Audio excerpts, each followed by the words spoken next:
It says we are live. Good evening, everyone. Welcome to Karwan. This is Ishan Sharma.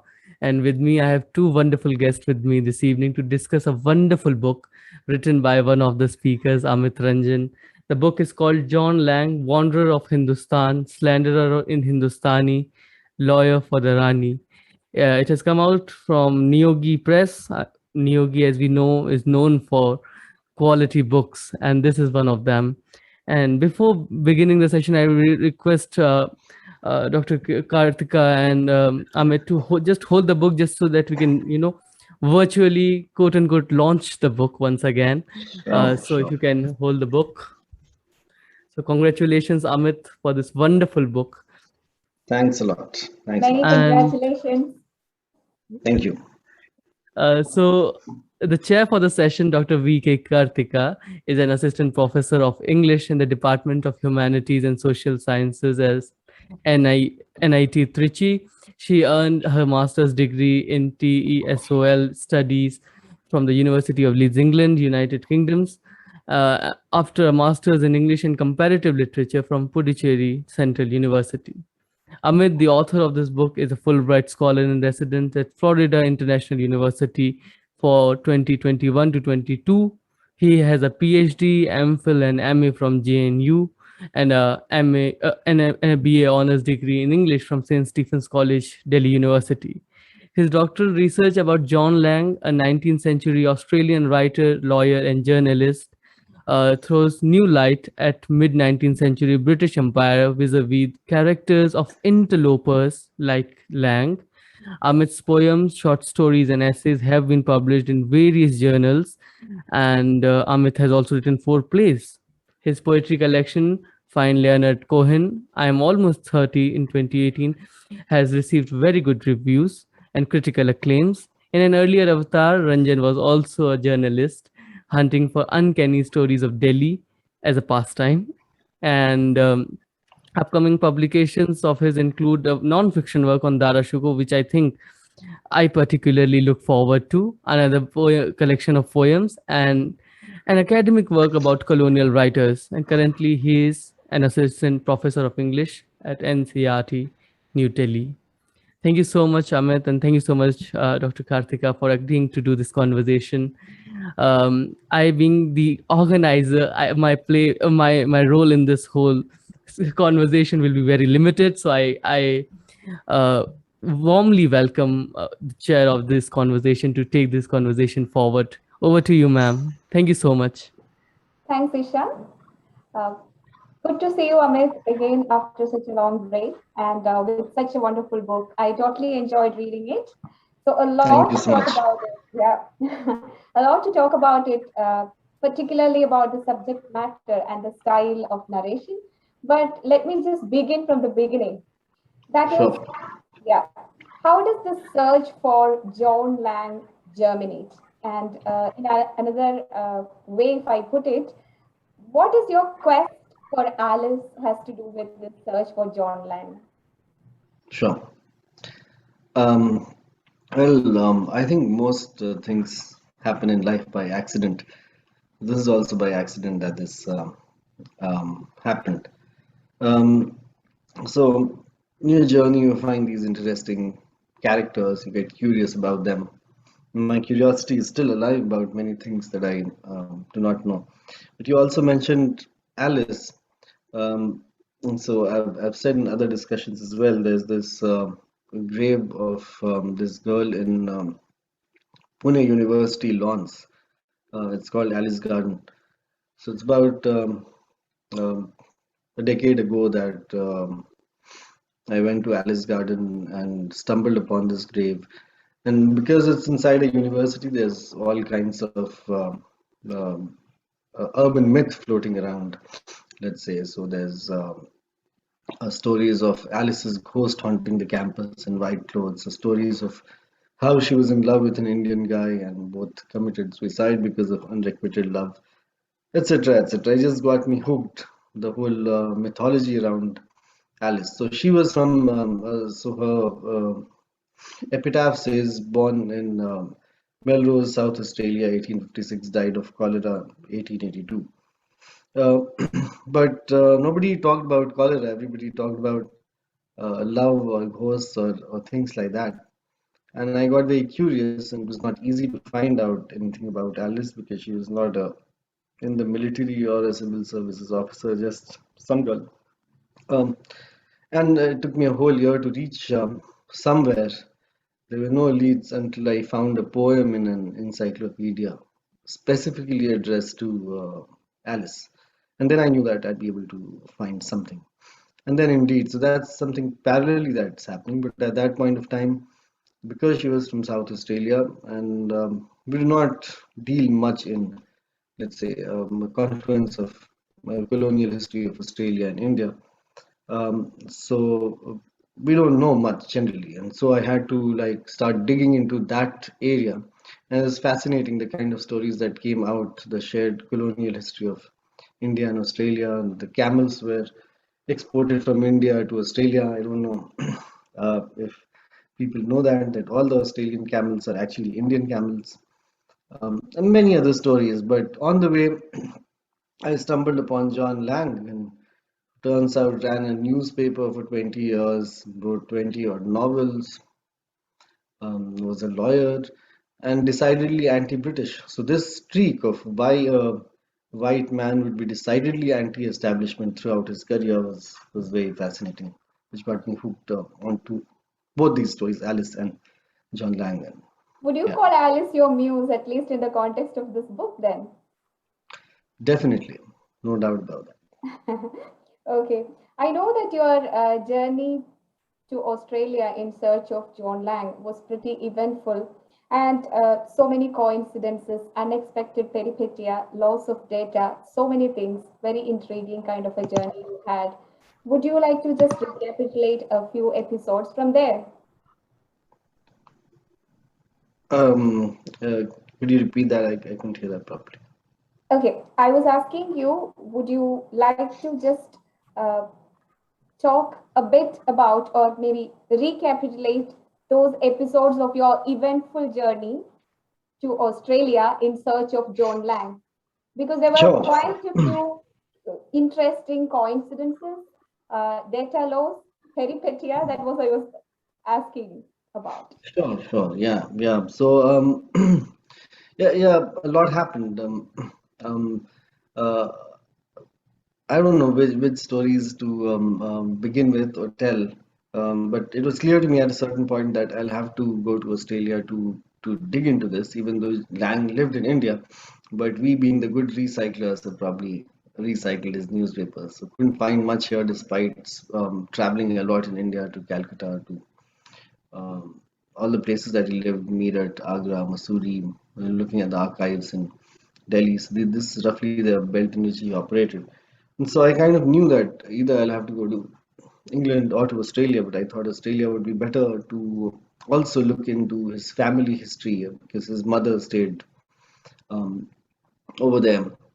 So, well, all kinds of things happened. I hadn't expected any of it at all. I found his mother's grave in Ashfield Park in Sydney. I found the descendants of his mother, and they were very more than forthcoming with whatever they had. I found a descendant who had written a book about that part of the family. I found papers where there's a fight between a rabbi and, let's say, a descendant of the mother, whether Lang was a Jew or a Christian, and sort of a cat fight between them. And I met the rabbi, and he just said, "Oh, we were young back then," you know, things like that. And I also followed up the Alice story, and this Professor Rick Hosking in Adelaide, who'd helped me a lot with the materials. When I told him the story of Alice, he said, "Oh, this is very near where I live," and so it's just about 100 kilometers from Adelaide, another place, Melrose, which I mentioned. So we went to Melrose, and all day we couldn't find much. And at the end, we went to local historical societies. It's very interesting. Australian cities have local historical societies, even small cities, because the history is so small, just last 200 years. They like to preserve an account of, which is very good. And there, it turned out that somebody else was researching on Alice Richmond for Okay. other reasons. And he had gone through my blog and left a letter for me, which was uh, at this. It was very dramatic, and It you is know, indeed very dramatic. yeah. So I found the lady there told me, "Oh, is your name Amit?" And my hair stood at its end. And I said, "How do you know?" Then she brought a file and she said, "Here's a letter from another researcher." Um, and she gave me his contact details and all that. And unfortunately, I think he died by then. Mhm. So, so yeah, all these kinds of things. It's a um, series of patterns and coincidences and such things. But You yeah, that journey uh, was very very meaningful and eventful, very eventful. I read the letter that you have attached within the text, and that was really a puzzling kind of thing because so much has happened in this quest. And being a creative writer, you have put in a very personal note within something that should look like a documentation of history. It was really interesting. So my next question is actually about the title of your book, which is really interesting, and I would call it even intriguing. The Wanderer of Hindustan, Slanderer in Hindoostani, and Lawyer for the Rani. I know yeah, you sure. love alliteration, but then this is not a cursed one, I believe. So, in Lang's persona, how do you see all these three nouns, that is like wanderer, slanderer, and the lawyer? How do they just intersect in the persona, in the historical persona of John Lang? Sure. I have a thing for long titles, and so the poetry book is also called Find Me Leonard Cohen. I'm almost I 30, know, but they're very purposeful. They're not in the air. I know. Um, so here I've tried to sum up what this guy was. And Wanderer of Hindustan, and Hindustan with a double O, that was the spelling in 19th century. And Hindustan, you also have to understand, is mostly understood as North India at that point of time. So it was a mutiny only in North India. And so he did wander between Delhi and Calcutta, let's say, and wrote an account called Wanderings in India. Slanderer in Hindustani, I've said because he's a very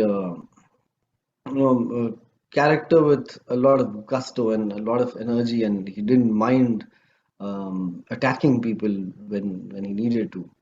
And in Hindustani, because he knew Hindustani very well, he argued cases in lower courts, and so he had to learn Hindustani, Urdu, and Persian to fight in the lower courts, and had a great facility for languages. He also knew several other languages.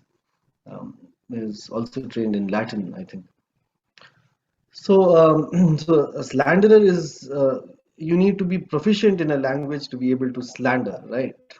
You have to be very good with your language to be able to hurl abuses. And so it just indicates that he was very good in Hindustani, that he had a facility for languages, let's say.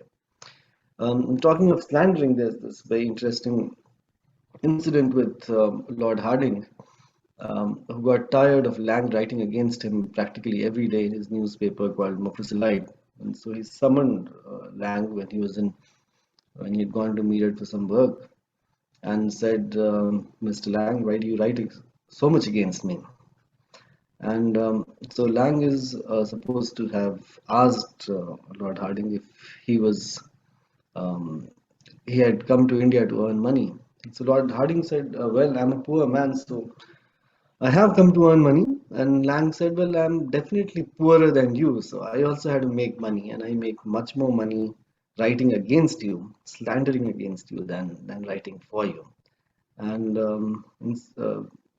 apparently, Lord Hardinge was also very pleased with this answer and invited Lang to be his guest in Shimla. So that's Wanderer of Hindustan, Slanderer in Hindustani, lawyer for the Rani. Um, he was a lawyer, as I said, and lawyer for Rani of Jhansi.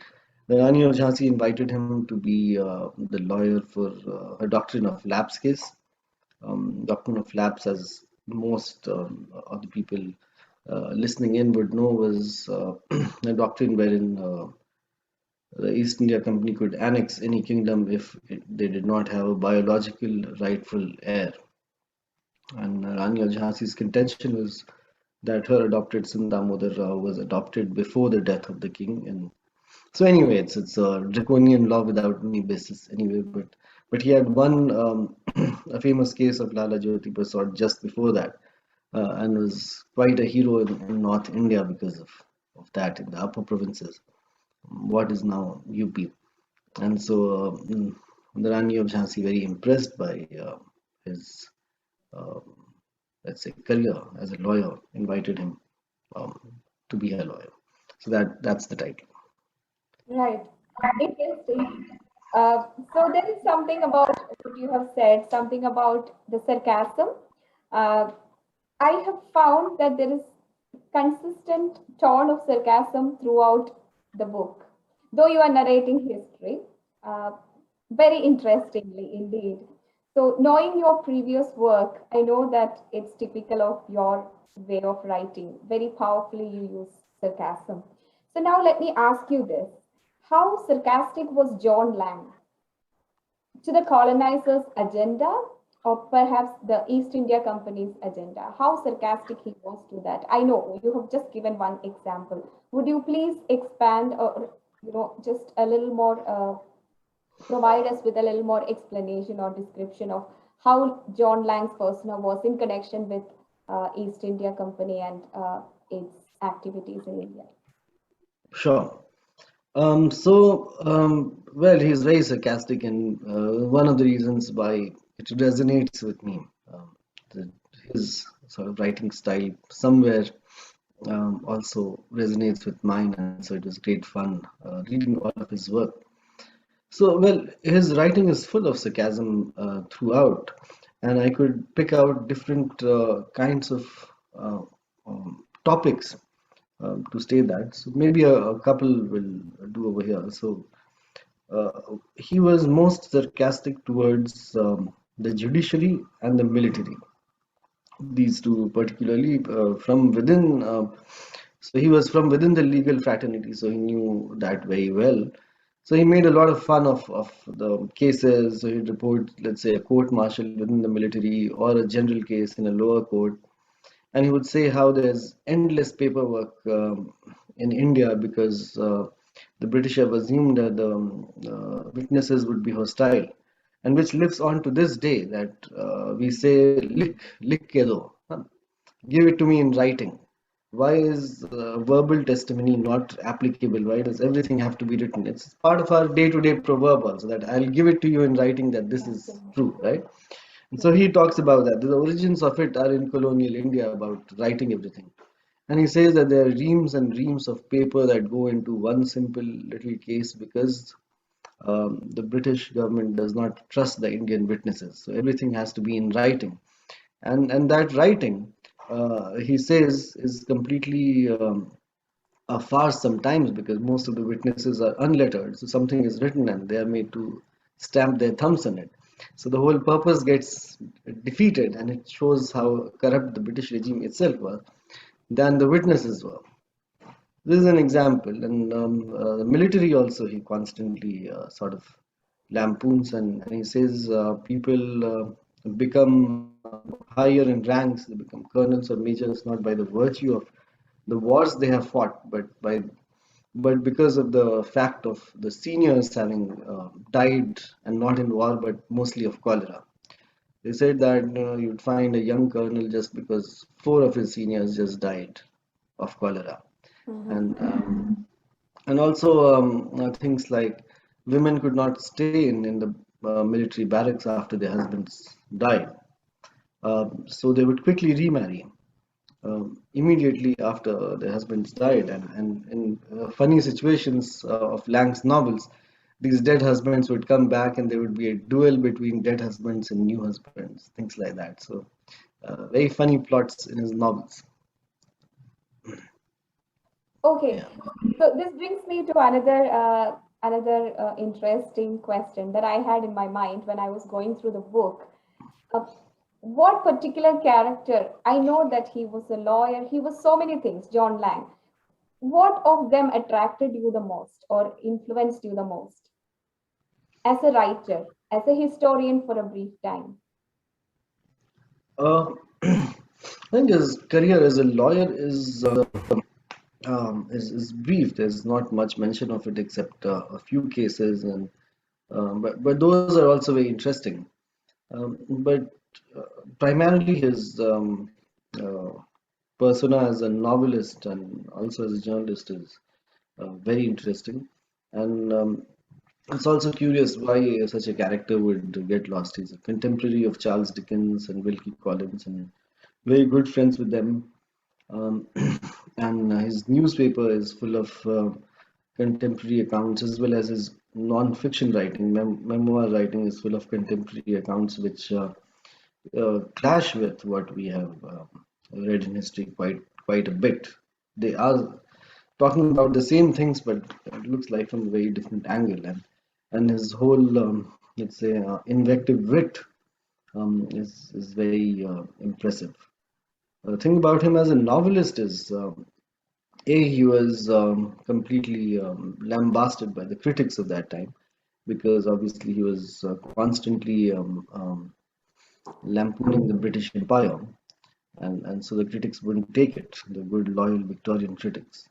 And on the other hand, um, his novels sort of full of action. He does not waste time, or in his scheme of things, he does not waste time like a realist novel describing the setting or the scenery, or pondering over existential thought, and they're very full of action. And he builds up a scene for action very quickly, in which he always sort of, at least 15 out of 25 novels, he involves the British Army in India and the legal system. So he builds a very good sort of plot, and then he gets bored, which is his nemesis. So he collapses the novel very quickly. So you see 180 pages of building and 20 pages of collapsing novel, and so it's postmodern in some ways in terms of disowning the story at the end. Okay, so that literary John Lang is the one who influenced you the most. May I say? Not really. I think it's everything. His character as I think his character as an outspoken man and as a witty man is the most important, which manifests either as a literary man or as a journalist or as a lawyer. But what I was able to access first was the novels and slowly later the newspapers. So I think that's what remained as lasting impression. I have something to ask you about the narrative style that you have used. It's very Sure. different from the kind of conventions that we see when historians actually write or retell history. Very different, actually, because you've given a personal touch into that. So, being a creative writer, I know you stepped into the shoes of a historian for quite a long time, a decade, I think. And how would you actually account for this much subjective, yet very evidence-based kind of book that you have produced? I know that it was part of your PhD, but still you carried it over for such a long time. You had a quest for John Lang as well. So, how did you manage this balancing of a creative writer and a historian, presenting all sorts of data which is collected mostly from on spot where he was around? Uh, well, as the proverb goes, all history is fiction, and all fiction is also history. It's probably because of that. And I'm not just a creative writer. I'm properly trained in both literary criticism and history. I was in the history department in Australia. So, but I think um, it was a lot of material, and I didn't want it to be boring like the books that one has been reading about such subjects, that the way sort of the challenge, of course, was using so much archival material and how to be interesting and keep it. So the challenge was to write a novel with footnotes, let's say, which was factually correct. So I don't know what that genre would be called creative non-fiction or something.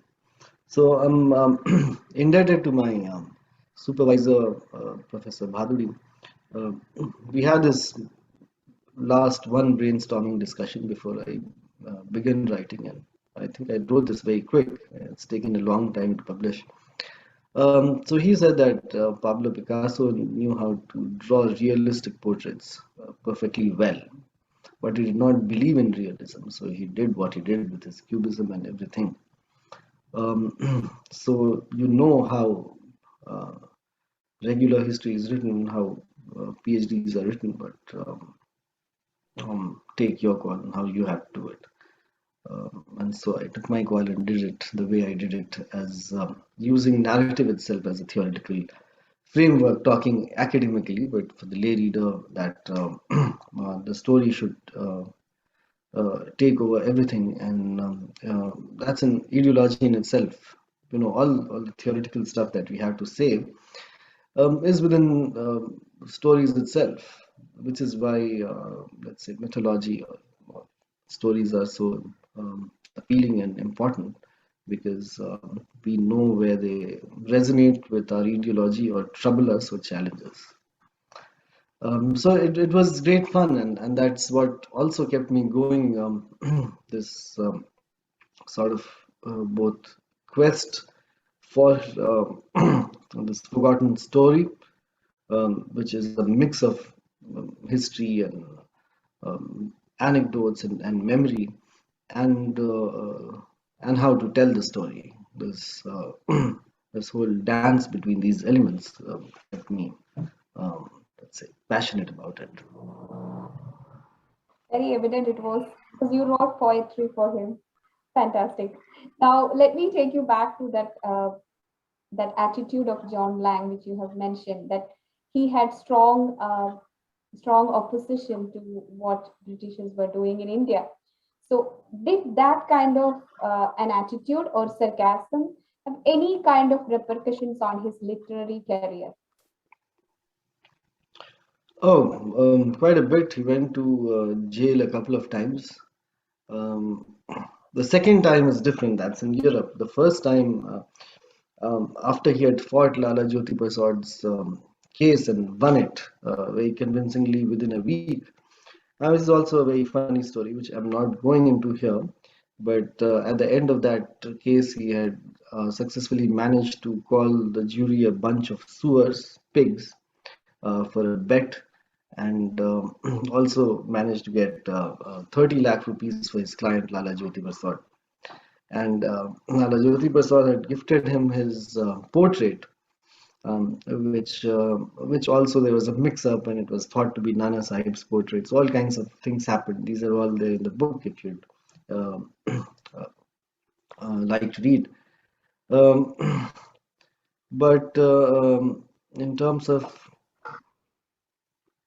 his, let's say, resistance to the British, it's a constant thing with his journalism, um, and he'd constantly write against, let's say, whatever was happening around him.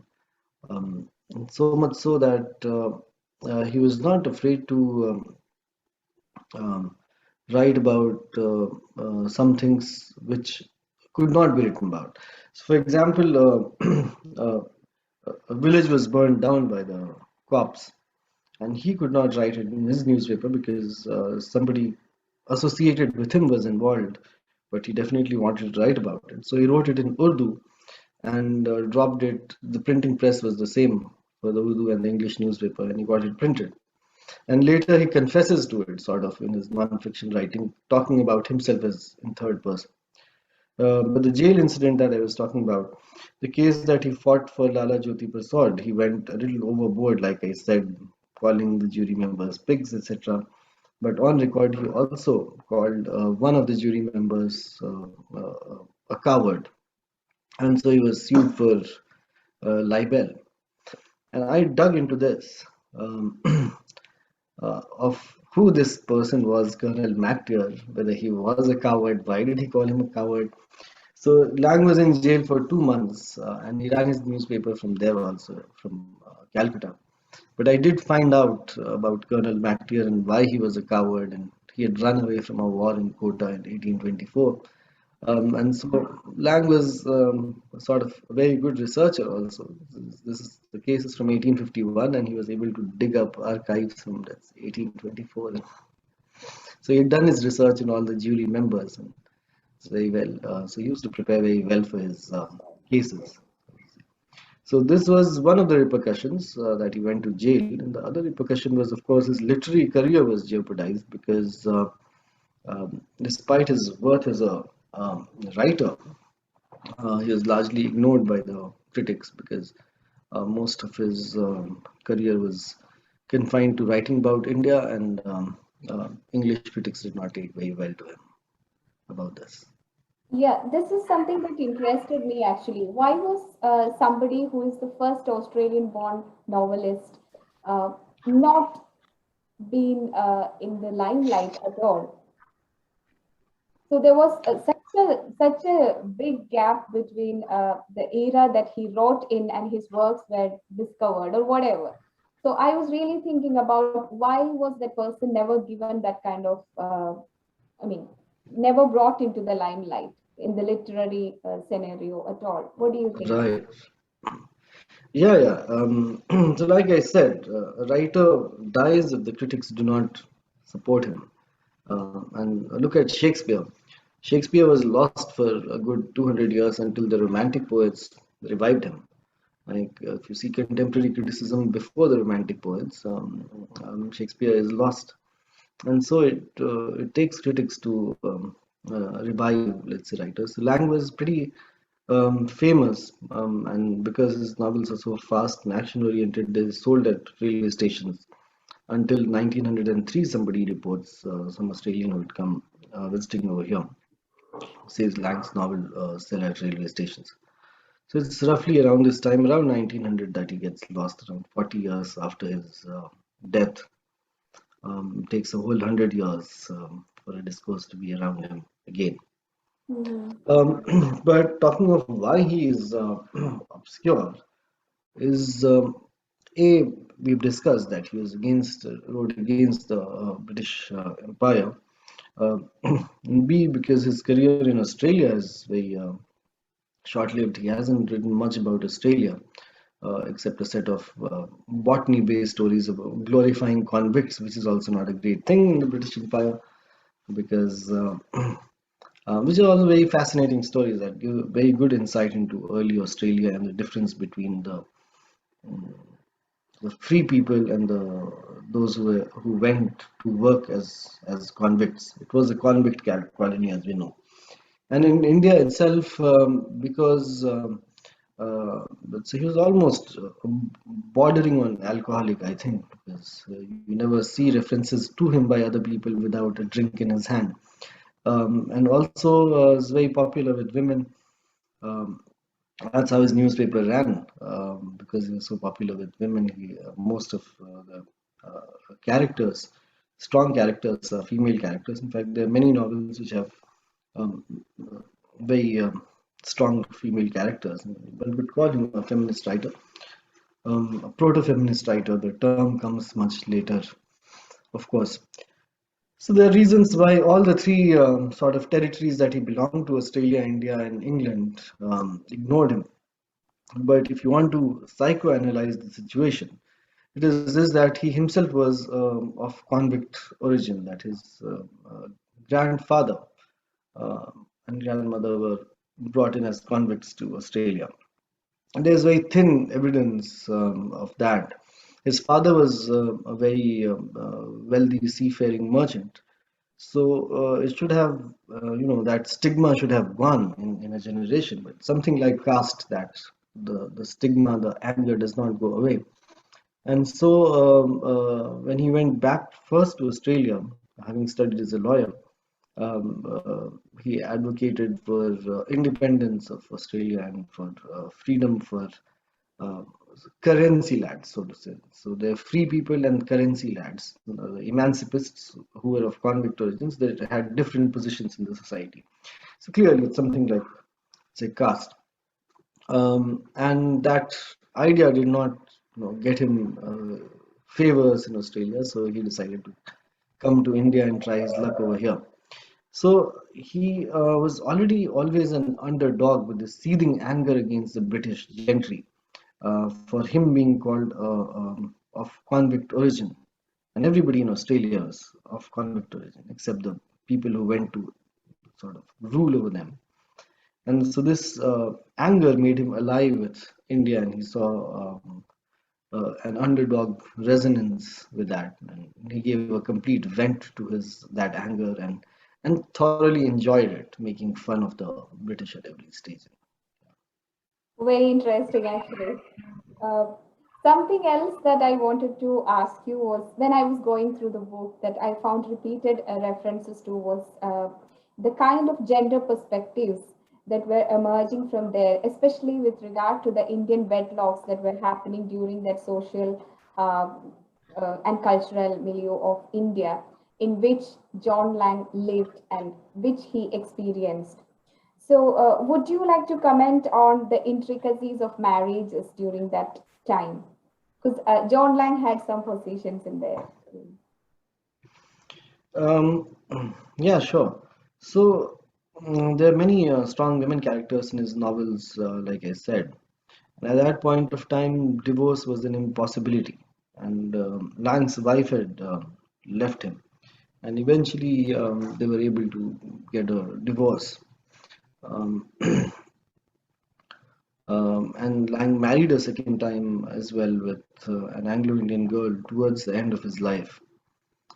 So he keeps talking about marriage and its problems, and he always looks at it from a woman's side. So, for example, um, novel, um, there's this woman whose um, husband has left her and gone, and the kind of difficulties she faces. So this is about England, how people view her as a blues woman. There are newspaper articles about it, and at the divorce proceedings, she is not called, but the person with who she's alleged to have criminal familiarity. That was the term for having an extramarital affair, criminal familiarity.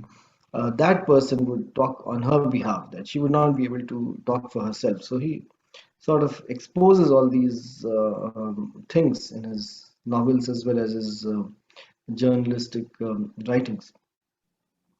And even talking about India, a lot of marriages are between British men and Indian women, though not the other way around, unfortunately. Um, that never happened. E.M. Foster much later tries that possibility and dismisses it with the cave scene in a passage to India. Interestingly, in E.M. Foster's time, in the 1920s, things seemed much more reactionary than Lang's time when things were more acceptable. In one of the stories, Black and Blue, there's this a young soldier who's from a sort of nobility in England, and he's completely wasted, drinking, playing cards, and so on and so forth. And people want to reform him. And one fine day, he says, "Okay, I'll reform, and I'll go and find somebody you love and marry, and I'll be fine." And then he goes and finds this woman who is Muslim, who's of the Bhishti caste, and black in color. And Lang states all these attributes to show that uh, sort of that nobility would come together with the lowest in the society, lowest not just in their society but in the Indian society, to expose the liturgy, the church, the attitude of people in the British military. Everybody is horrified how he could do this. Even the Indians are horrified that how this Sahib will marry this young Dalit girl of dark complexion. And so he also had a grip over understanding of caste and race and things like that. And race, I'm saying because he constantly tells his English readers that do not think of you have a very narrow understanding of race because you are racist. I have seen people in India who are fairer than Europeans and their blood sisters or brother are darker than Africans, things like that. So he did like to boast about the deep knowledge he had about Indian people. But in and this marriage that happens thereafter, his Francis Gay's life completely transforms. The woman is unlettered, but she has a very good sense of accounting, and his life changes. He leaves the military and starts trading in precious stones and becomes very rich because she has a sense of where to invest, what to buy, and so on and so forth. And he starts living as an Indian. He gets tanned enough by walking in the sun and wears a pagdi, so passes off as an Indian, things like that. So, yeah, I hope that Yeah, sort yeah. of answers your question. Yes, yes, it does. So I was just wondering, in this pursuit of John Lang, and I am sure that you have gone through a lot of archival materials, a lot of data you have collected and analyzed. Um, did it bring any change into the perceptions that you had about the colonial India? Was there anything so significant that Lang has given to you as a facet of India?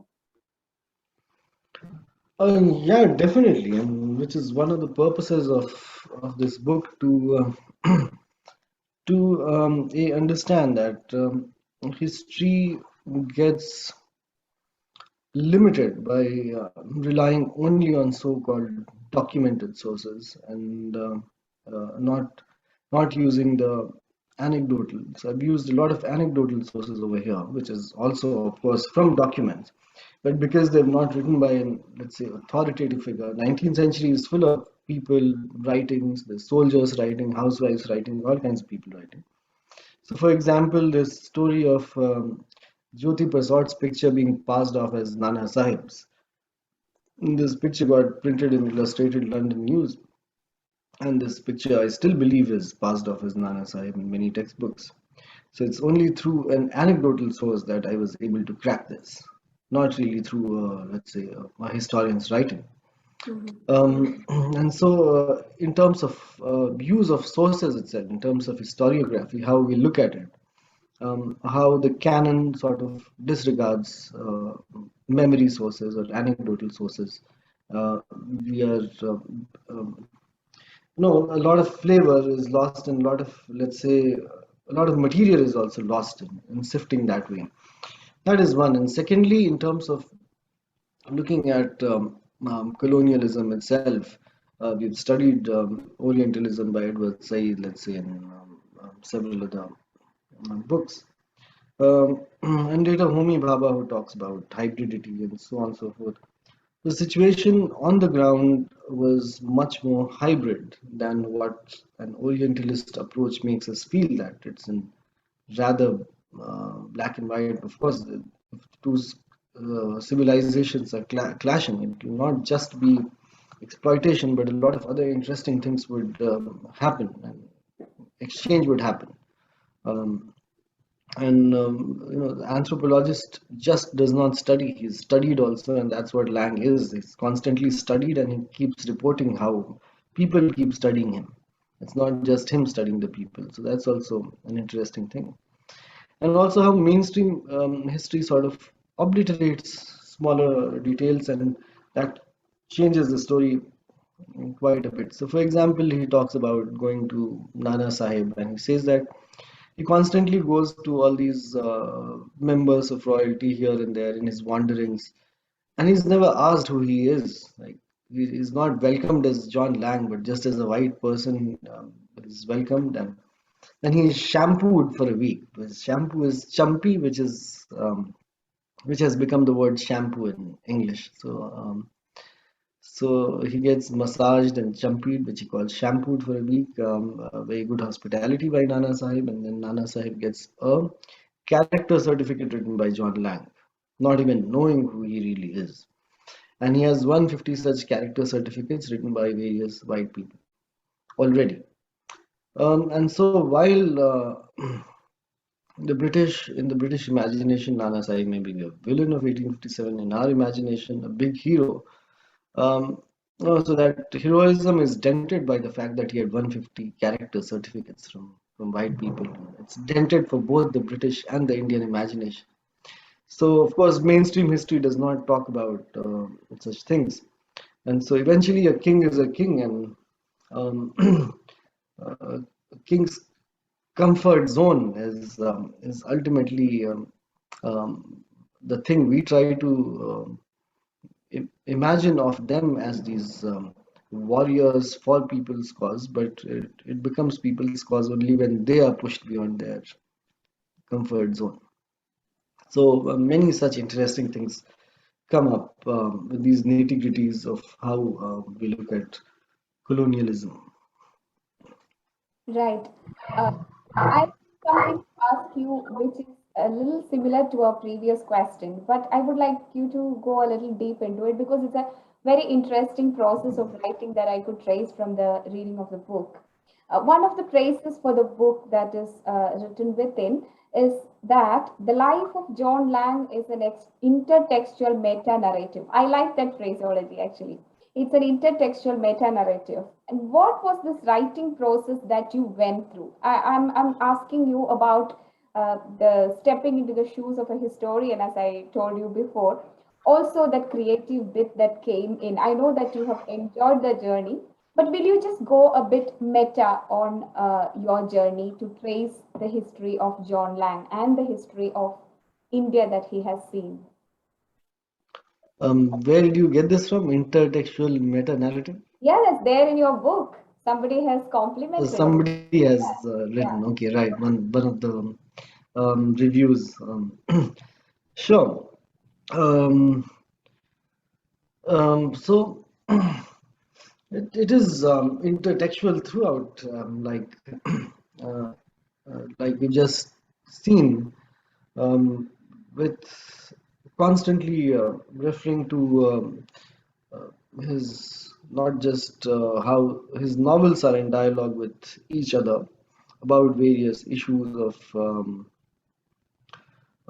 imperialism or feminism also, as we've discussed, but they're also in constant dialogue with his journalistic ventures. So what is in his newspaper is also likely in his novels, so it's constantly sort of looking at his material. So that's the intertextuality in his own oeuvre. But for me, there's much more meta narrative and intertextuality to it in terms of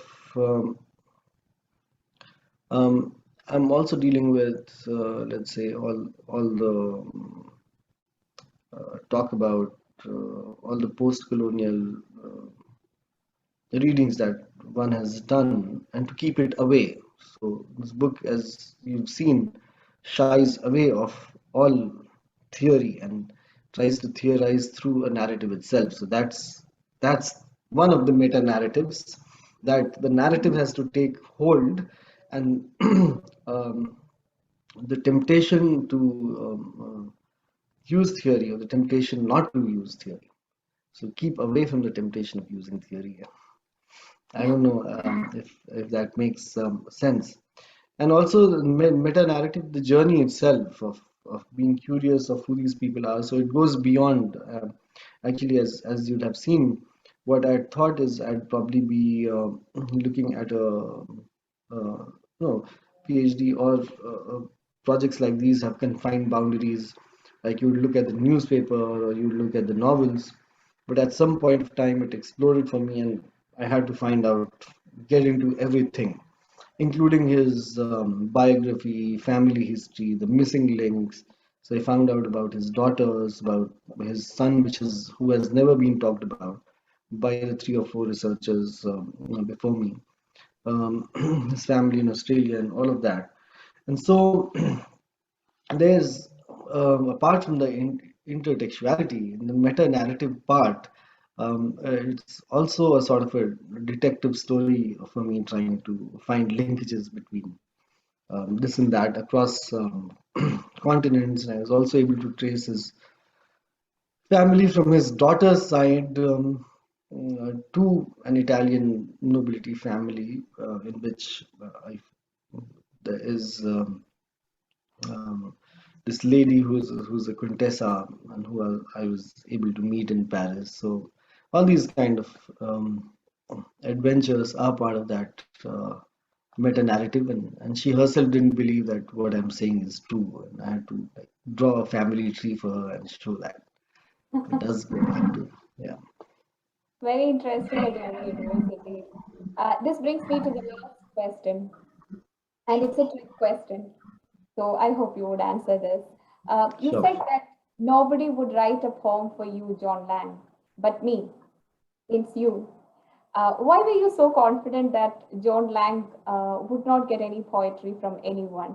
Where do you see him in the future, especially when there is a rediscovery of his works happening? What do you think the future John Lang research would be? Where would it be? Well, one doesn't know about how things would go from here, but till when I wrote that poem, this is roughly 10 years ago, till then I was a part of a simple relay race, a simple relay, let's say, carrying forward. So there's been one person interested every 20 years, in a way, in the story. And so at that point of time, there was definitely nobody to write a poem to John Lang, and it's a poem to Alice and Lang, not just him. And even though they are also sort of 20 years apart.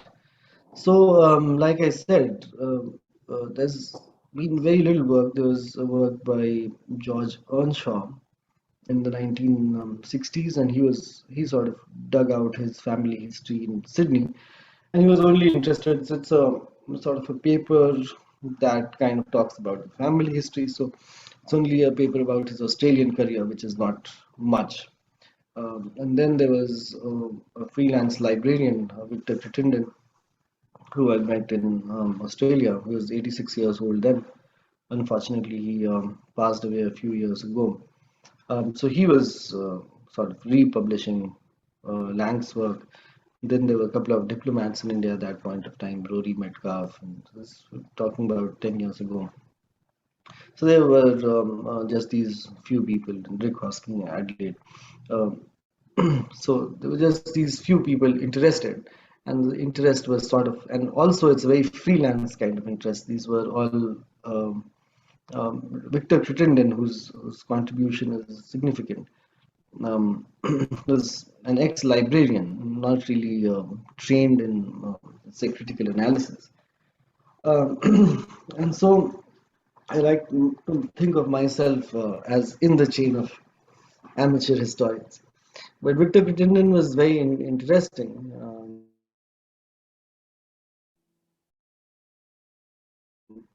Very fondly remember would dress up in a suit every morning and turn up at the library and have these fights with me because he had romanticized John Lang so much that he'd claimed practically every anonymous novel, pseudonymous novel that sounded like Lang to him. So, as you know, in the 19th century, there's endless volume of work that is anonymous and pseudonymous. Women writing in male under male names of rich people not wanting to reveal their identity, things like that. So there are few works that he claimed as Lang's, and the evidence was very slim, only based on the style, which also I was able to deconstruct that this is not particularly Lang's style.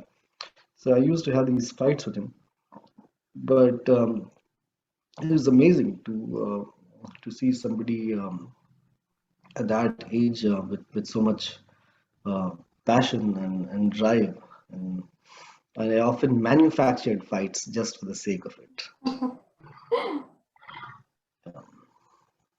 So that makes you, Jhansi ki, Jhansi ki Rani lawyer ka scholar. Fantastic. So Yeah. thank you very much, Amit. I totally enjoyed the book and I enjoyed this conversation too. Over to you, Ishan. Thank you so Thank you much. so much, Dr. Karthika and Amit Saab, for such an amazing conversation. I was listening throughout and I was also reading in between from the book also. such an interesting conversation, and I think this will surely motivate our viewers to get this book from. I think Niyogi Books. You can get this book from the Niyogi Books website and also on Amazon and other leading platforms. It's available everywhere. Get this book and read it. And I think more scholarship will be done on the subject after this discovery of this character called John Lang. So thank you so much, Amisa, for that, Thank and you so truly much. enjoyed this conversation. Truly an honor hosting both of you this evening. Thanks a lot. Pleasure is ours too. Thank you, Ishan. Thank you so much. And this conversation will be available on YouTube. So those who are watching us, please do subscribe, like, and share the video to as many people as possible. Thank you so much. Have a great Thank you. evening ahead. Bye, Amit. Thank you. Bye.